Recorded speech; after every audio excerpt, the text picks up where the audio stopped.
All right. So what we've been talking about is stopping the bleeding, right? The idea is if we are blundering away all our chess games, and it only takes one blunder to lose a chess game to a stronger opponent, then how are we to approach that problem? Like, how do I stop blundering? Right. And the answer to that question is to have ordered, structured thinking, homework assignments to do whenever it becomes your move, right? And there is a initial question we should always ask ourselves at the beginning of um, a thought process. And I'm wondering, what do you think that is? What have we talked about in the past? Threat assessment. Yeah, what is the threat Example. assessment? Am I like, do I have a threat? Am I going to be captured in the next move? Yeah, I'd have to look at my notes again. But like I like those Good, are the first things to look at. And then if no, then like what can I do to make a threat? exactly. So, am I in check, right?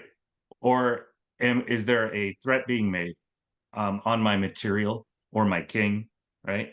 So there are many types of threats. There's a material threat, meaning like a value attack whenever a cheaper piece attacks a more expensive piece, right? So for example, if my knight were to move here, this then the knight attack on the queen would be a value attack, right? Of course, there are many ways to save it, but the point is that's a value attack. This would be like a numbers attack. I have one, two attackers, and he has one, two defenders. So this bishop is perfectly safe. All right. So what we have to do is say, what is the threat? Because we have to determine, do I get a free move or not?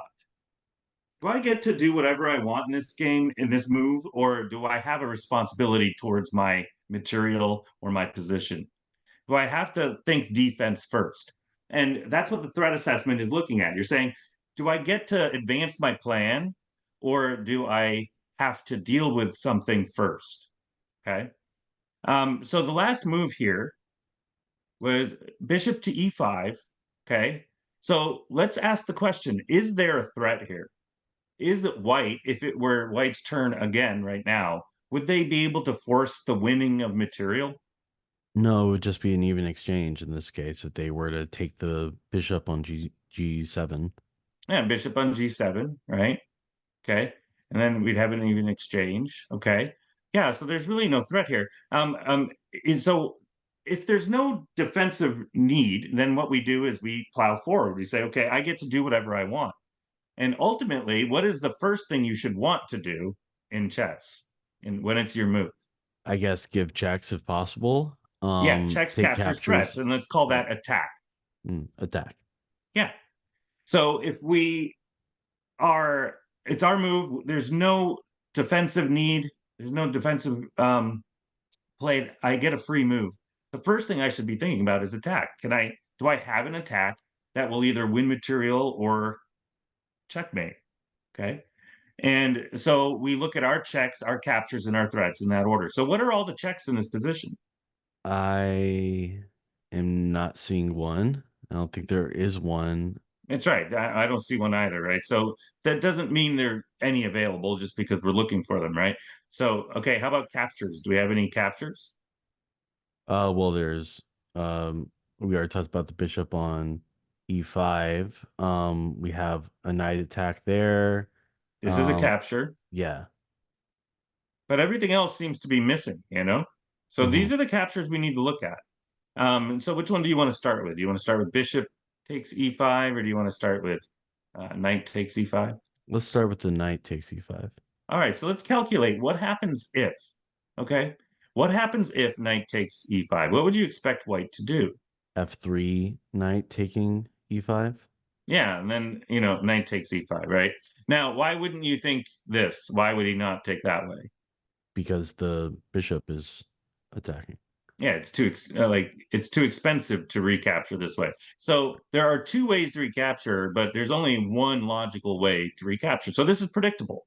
If I Mhm. take here, I expect this. Mhm. Okay. All right. So then what? Does that get me anything? Do I like this exchange? Do you like this exchange? Yeah. Why? I like it a lot, but tell me why. So this is where it's important to be able to visualize what pieces are on what squares and what the consequences of that are, Right. right? So when I take here and I take here, how many attackers are on this knight sitting here? Your white knight is now sitting on e5. How many attackers does black have on it? After the exchange of the knights, you're saying? Yes. Um, we have one at the moment. Yeah, one And attacker on it. And he has one defender. I'll change the color so you can see, right? One Mhm. attacker, one defender. But the cool thing is that we can remove one of those defenders. Right. And then And once then he captures back, now he's going to have 0 defenders here on right, the knight. right. Okay. So calculation is this mixture of thought process and being very, methodical and orderly in your thoughts. But then there are a bunch of skills inside of that that you have to learn and build, which are visualization. And what I mean by visualizing is I see in my mind's eye the knight is sitting here, and I can also do practical things like counting.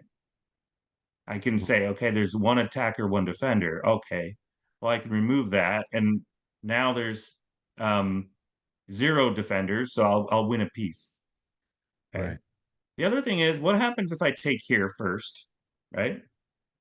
But he doesn't take here. What if he takes some other way? What if he trades off the queens first? Can we get anything then? So if he trades off the queens instead, then we would take back with f8, rook. Yeah. And then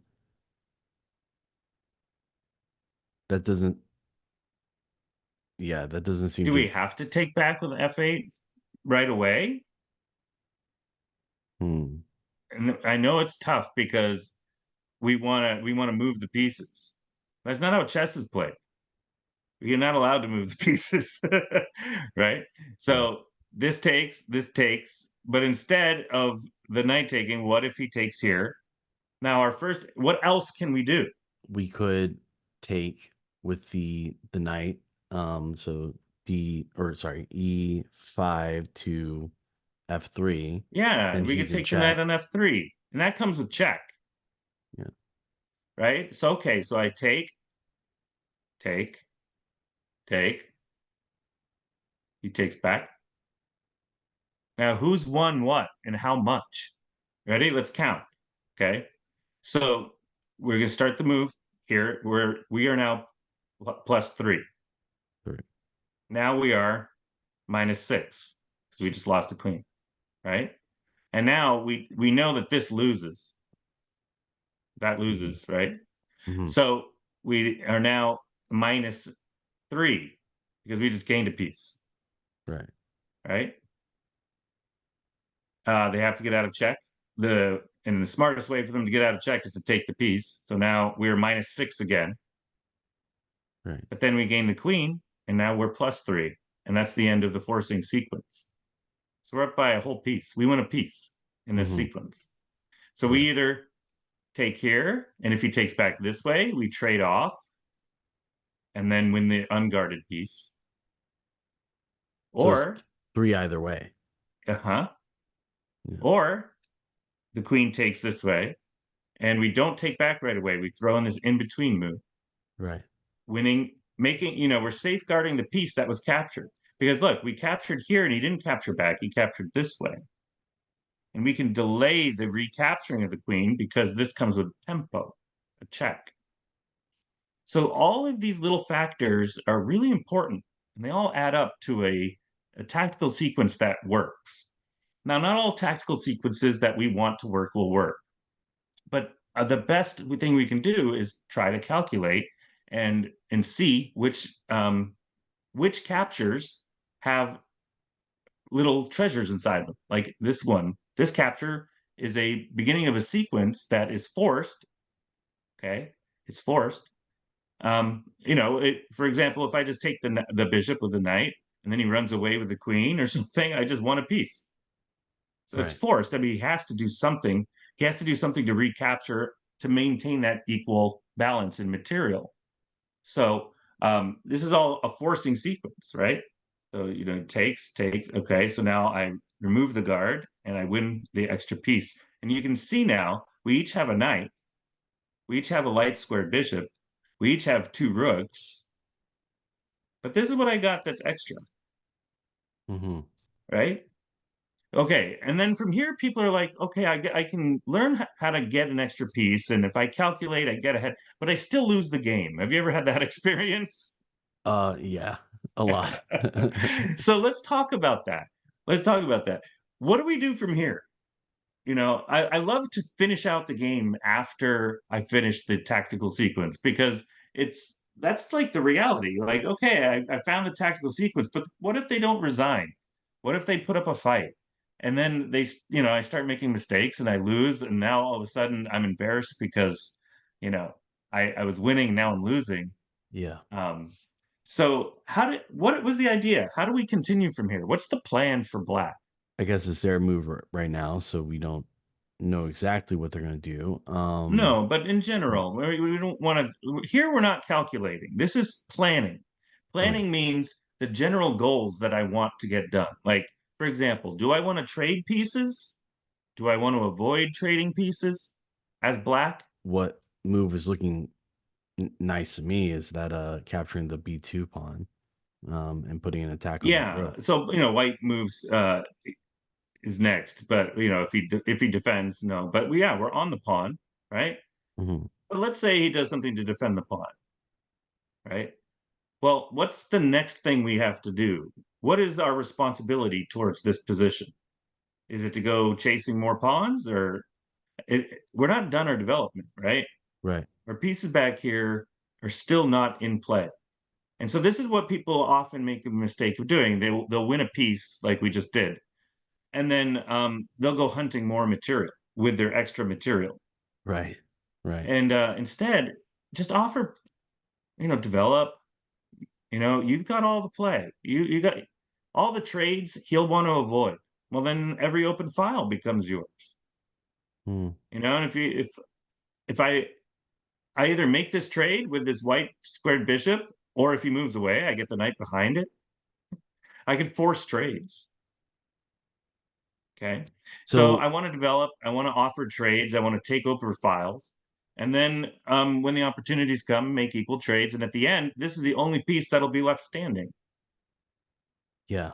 And then I'll mop up all these pawns, and then these guys become queens, and then I checkmate. Right. So I don't need to like have this huge, spectacular plan. It could just be that simple. Whenever you get ahead of material, that's your plan. Okay. So I have a question before you move on from this position. Yeah. So one issue I have is keeping my thinking organized when I'm sort of trying to assess that. So for example, I called out that B2 pawn that we could capture with our bishop.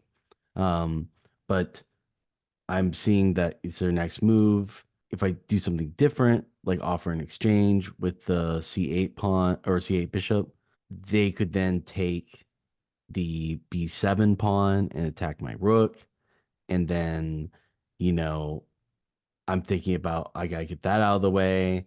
And maybe I go to C8 and I offer to exchange Yeah. that I rook. mean, you're absolutely right. Okay. If I bring the bishop to e6, I'm going to lose my pawn here, right? Yeah. Okay. But getting my pieces active is more important than the pawn, especially since we're on this pawn anyways, right? Right. So it's white's move. If they defend, okay, what am I going to do? Am I going to do this kind of thing and use 2 tempo? And in the meantime, he's doubling his rooks against my, like, I'd rather just sacrifice the pawn. I'm up material. I might get that pawn back anyway. Um, but that's just a matter of personal preference, right? In this case, some people might argue save the material at all costs, but it might cost me a lot more material because of all the tempos that I'll have. I can't move this up right now because of the pin, right? Right. I mean, I would like to. It would keep this knight at bay. It would be a really good way to keep that knight out. Um, but I mean, I have to move this, and then this. In the meantime, White gets to play too. My knight's sidelined. He's got to come back, right? Maybe that's a way to do it. Maybe this is my first move, is question the bishop. Because if he decides to voluntarily get off this diagonal, then he solves my problem for me, right? Right. Yeah. And if he comes and hides here, that's okay. We can still have this plan, or sack the pawn. I mean, these are choices. Sometimes Right. the best way to make progress in a game that you're winning is to give a little bit of material back, just to make progress towards the end of the game, right? And to facilitate trades and things like that. But yeah, um, did I answer your question though? I mean, I guess No, what was your question? my question is like trying to apply these approaches of threat assessment deeper into the moves, like in keeping your thinking organized with that. Because it can get very muddy for me, like Yeah, visualizing all of that. And I may make a decision that like because I didn't visualize it really well, um, I like missed a step or something, and it like is yeah, ends up being like super costly, you know? So yeah. But costly in a game that doesn't matter, right? I would rather you lose a game because you miscalculated something than you play it safe and I calculated something, I didn't trust my calculation, so I didn't play it. And then you end up losing some other way, right? Like right, if you're gonna lose by trying to calculate and you overlook something, because then what that's gonna do is it's gonna point out your misunderstanding. It's gonna point out the hole that needs filling in the understanding of the thought process and of your chess in general, right? mhm, So trying something and you're wrong is a learning moment. Being afraid to trust your own calculations isn't even really playing chess, right? right, Um, yeah, you gotta trust your calculations, knowing that you're gonna be wrong many times. It's how we learn.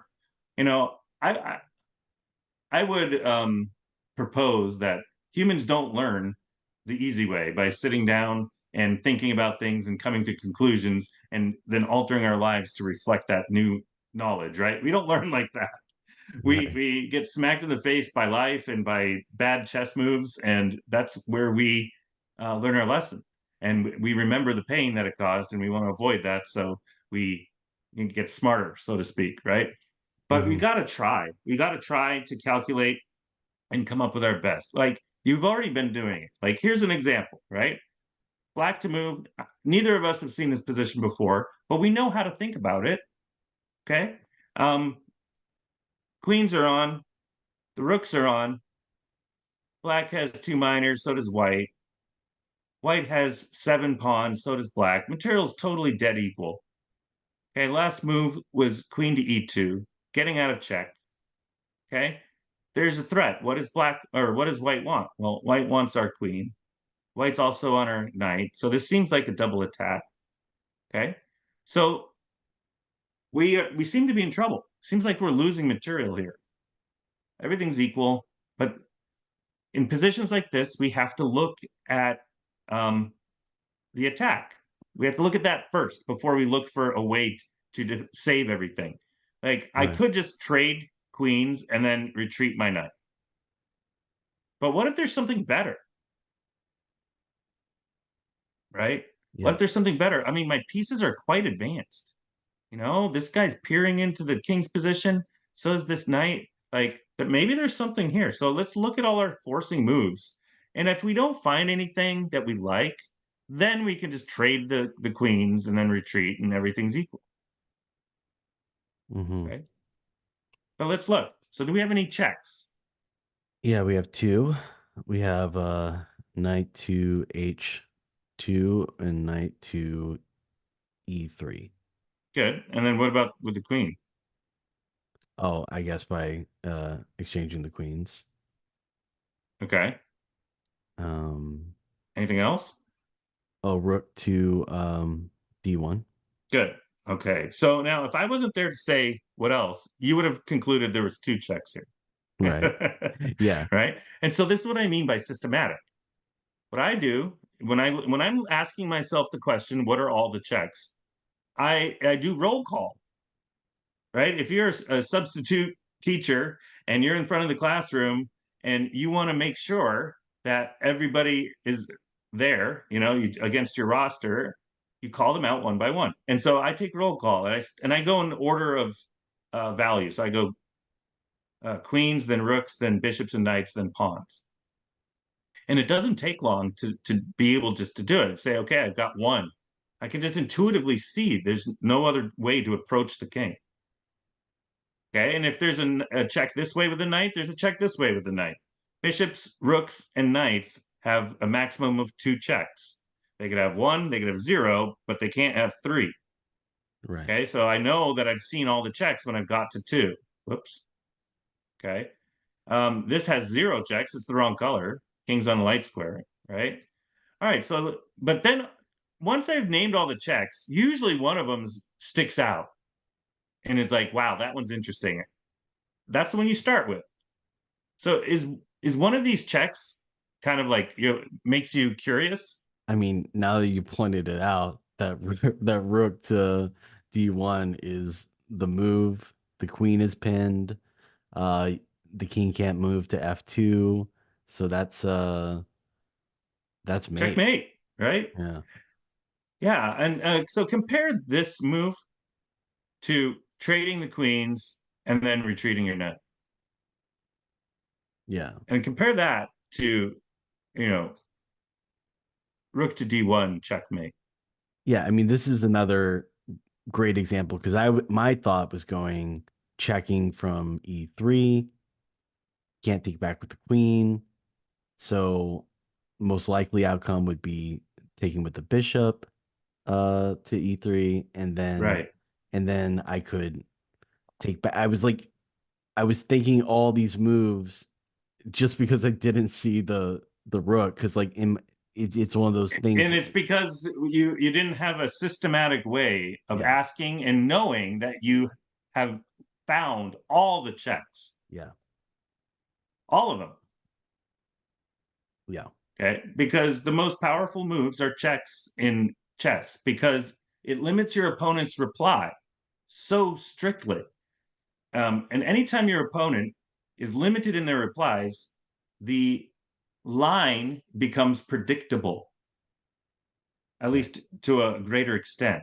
So sometimes they only have one reply. Well, then I can see with 100% accuracy at least half a move down the line or a full move down the line. And then from there, I can ask, well, is there any advantage to going there? Or should I avoid it for some reason? Is it bad for me? You actually start seeing in chess instead of feeling your way through the game. I think most players feel their way through the game. But can you imagine driving your car by feel? Like you're going to take a lot of damage, yeah, We don't drive by feel, we drive by sight. And that's how we want to make chess decisions. So we have to take in all the options. What are all the options for check? And I have to get really good at naming all of them and making sure I know that I've reached all of them and I'm not just assuming, oh, there's only two, you know? right. But I know because I checked each piece one at a time. I took roll. Okay. So yeah, checkmate. Let's do another one. Okay. Material seems pretty even. We're playing black. We each have queens. We each have rooks. We each have two bishops. I have six pawns. They have six pawns. Material's perfectly equal. And white's last move was rook to d1, attacking the queen, wants the queen. This is not a subtle threat, right? But we don't have a free move. We don't get to do whatever we want because we have a responsibility to our queen. All of our moves have to consider um, that we consider it have to include making the queen safe. Okay, Yeah, so when we do defend, there are lots of ways to defend. We can move the queen, we can capture the piece that's giving the attack, we can block, we can protect, we can counterattack or trade off, right? But there's one way we should always check first when we're on the defensive roll. Counterattack Counterattack protection. is Yeah, we want to counterattack first.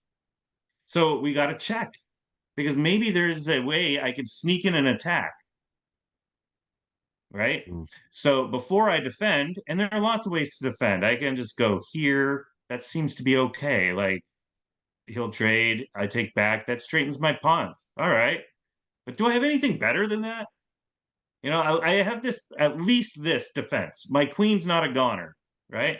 I have at least this defense. Okay. mhm. But let's see. We have to check our attacks first. So do we have any checks? We have We have two F2 with the capture, queen. and yep, What else? that looks like it. Yeah, I don't see any other. Okay, so let's look at it. Which one do you want to start with? Let's start with the D1. This looks really interesting because we've got a back rank issue here. This bishop's really strongly placed, right? It and it's not going to be easy for this bishop to get over here to cover this weak diagonal, right? And if I could just get a queen to somehow sit on G2, that would be a checkmate. That'd be fantastic, right? All right, but like, what if we take, and then what would we expect white to do? Take back with the bishop. Take back the bishop. All right, now we're down a queen for a rook. So we better get something that will make that worth the right trade, right? If we don't get anything worth a queen for a rook, then we gotta question whether this is a line we want to go down. We're investing a lot up front, so we want a checkmate or something of greater material value. Okay, just like when we're investing money. So do we have any checks after that?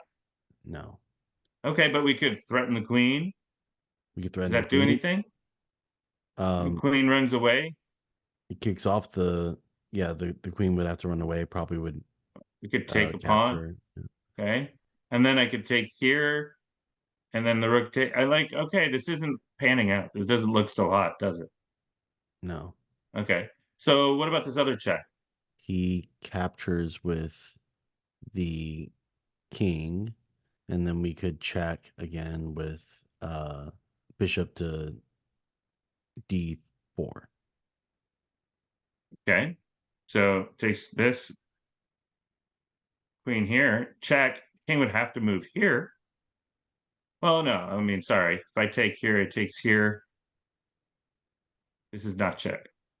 Oh, no, I'm Sorry. sorry. What are we doing? No, we're This, doing that. And this. Got it. yes. Yeah, and then okay, this doesn't look great, does No, that doesn't look great either. it? All right. What's the answer to this problem here?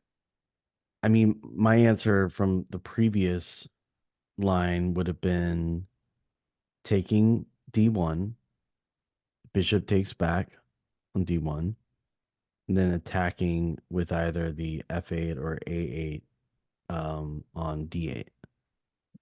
And then the Okay, threat but is then white gets a turn. Now you've invested a queen, so this better get you a checkmate, right? right. And so what is there a defense to this idea? Like assuming white is smart enough to notice the threat, Yeah. which is part of the game, we would expect our opponent to do that. What would they do as a defense? They'd They wouldn't probably just allow checkmate. yeah. So what's the defense? They'd probably go to bishop to C2. Yeah, right. Bishop C2, you said? Hmm. Bishop C2 would be one way to do it. He could move this and connect the Or rook. yeah, You know, he yeah, can, obviously you like, can he just has a get the million ways to defend. All he yeah. needs is one way to defend, and he gets to keep the queen. So this does not work. Yeah, you're right. Okay. So what else can we do? Do we have Hmm. any? We looked at our checks. How about captures? We already looked at this. This is the same. They're captures. How about this capture? Does that do anything? Nope. It just throws away the queen. Well, let's see. I take the pawn, he takes the queen, I take the bishop. So I have 4, he has 9. I'm on the rook. He can save the rook. Yeah, I mean, it doesn't look great. But we looked at it and we judged it. Yeah. Okay. Okay. All right. Well, do we have any threats? Can we threaten the like counterattack the queen like this? Or like this?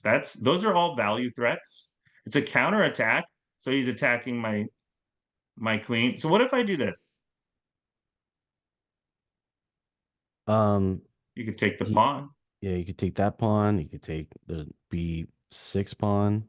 He could just get out of Well, the he way. wouldn't want to take the b6 pawn, Oh right? yeah, of course. um, Well, how about this? What are there any other threats we can make with the queen? hmm, So we've looked at checks, didn't really pan out. We looked at captures, didn't pan out. So now we're going to look at threats. Can we make a threat with the queen? Like, remember this idea? And I said, like, right away, if I could only get the queen here, gosh, wouldn't that be great? Well, right, what if we were to make the queen safe by making that threat, right. right? So how would white defend?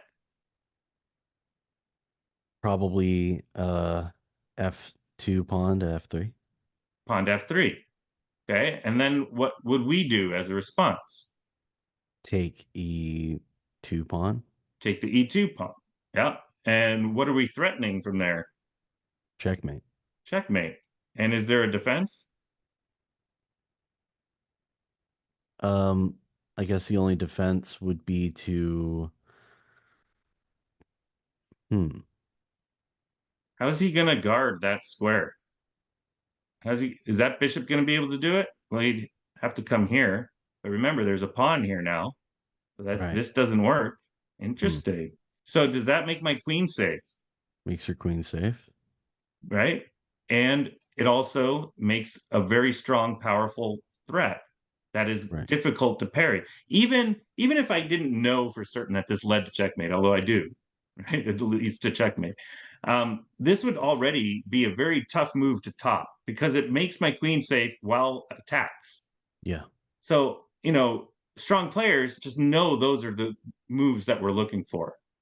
And so Yeah. as soon as they see, that's why they're always looking at the most potentially powerful moves first. Because if they work, that's all they need to look at, Hmm. right? Checks, captures, threats. So in here, all right. So this is the response, right? See, in the computer's world, this is the only way to stop checkmate. Give away the Right. queen. I'll take it. No problem. Don't make the mistake of doing that because you'll lose the bishop, right? Yeah. So I want you to do this one. Talk out loud. Okay. Looking for checks. We have Well, what about the threat assessment? oh, yes, of course. That's first. Black's last move was knight to f6. What do they want? Does that attack us? Not at the moment, no. Yeah, okay. If Uh, you don't see it, then that's what you got to go with. Maybe we're wrong, but we'll learn the hard way. Okay, our opponent will probably show us if we're wrong. But if I don't see a threat, then I don't see a threat. So that means I get a free move as white. Um, Black's king safety is going to be improved very quickly when he castles. My king safety is in question right now. It seems as though I have a couple ways um, to improve my king safety. Okay, my bishop's unguarded. I'm not in love with this position. It looks like they sacrificed a bishop in order to achieve this position. Maybe not. I'm curious how this position came about because they both have four minor pieces. mhm. Okay. All right. So let's see. So we get a free move. So do we have any good moves like checks, captures, or threats? The bishop to D2, D7. It's the only check that I see. Yeah. Okay, and So, captures? Well, the only capture is the same move we just saw, so no. How yeah. about threats? Can we make a value threat or a number threat or a mate threat? We could pin the queen to the king. There we go. Yeah, I mean, this is where I stop. I just go, okay, well, can he block? No. His best move is to give up the queen for the rook.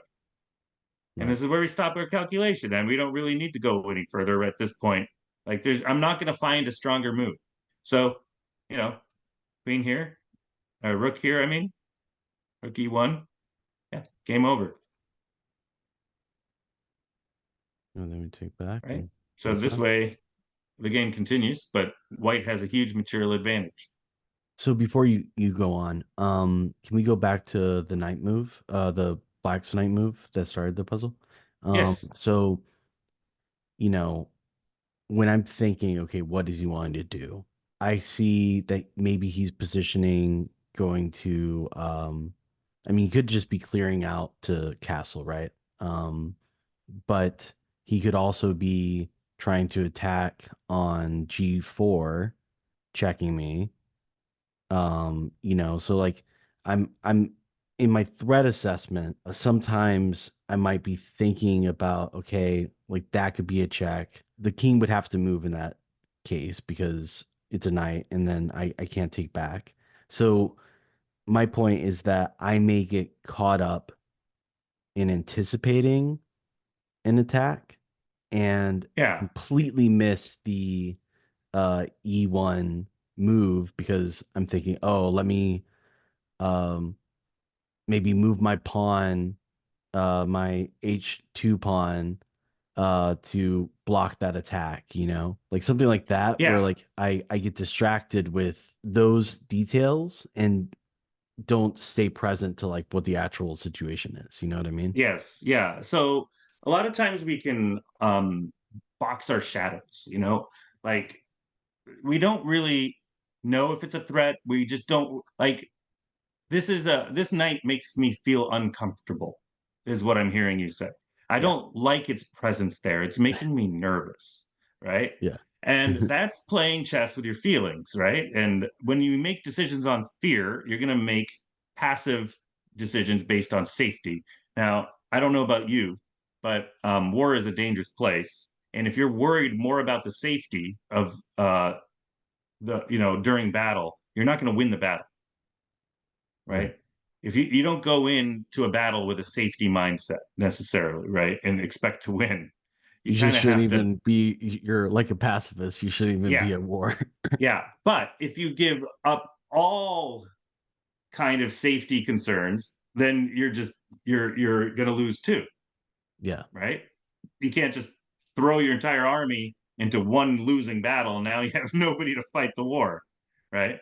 So you have to have this balance between safety and right. But so what gets rid of this is calculation. This fear is calculation. When you are in the delusion of an idea, the best way to conquer it is to see how false it is, Yeah. right? And so how true is it that this is dangerous? Okay. Well, this is the move I'm considering. And then he gets to play this, and I just tuck myself back. Now what? He's still pinned. He can't use that knight to block because if he does, I still just take it with the rook, winning the knight and keeping the pin. So, like, where's the danger? What are you afraid of? This is just a boogeyman. Yeah. It's a Yeah. boogeyman. He's like, ooh, my knight's on f6. You better watch out. Your opponent wants you to be afraid of the knight on f6 because, you're doing his work for him, spooking yourself. But Yeah. there's like, where's the attack? Okay. There are times where you give away pieces on purpose, and you're not so sure about whether or not there's a winning move here or a winning combination that leads to checkmate. But I'm going to take the risk, But that most of the time we don't play chess like that. We play chess just by calculating and counting and comparing the end results and choosing the line that we like best, for better or for worse. And sometimes we're right and sometimes we're wrong, and we get better at deciding, and then the more we play, the more familiar we are with the cities that we visit, like the Mm, positions we tend to get over and over again. mhm. And maybe I wasn't born in the Caro-Kann, but I've lived there most of my adult life. So, I know my way around, right? I know which places to avoid, which lines to avoid, what moves to avoid, because I've been playing it for a long time, right? Or the Scotch Gambit or whatever. And so our opening repertoires become like our the neighborhoods we grew up with, and we're familiar with it. But calculation are the streets, right? And there's some hidden back alleys. Those are fun to visit once in a while, but you don't want to live there, Mm. right? But the lines we calculate are the streets, and a lot of modern chess has been mapped out. what we tend to play over and over again is mapped out. At some point, the game becomes unique, right? Mhm. But that's sometimes as late as move 12 or 15. Okay. But this is how we learn. This is how we get better at chess.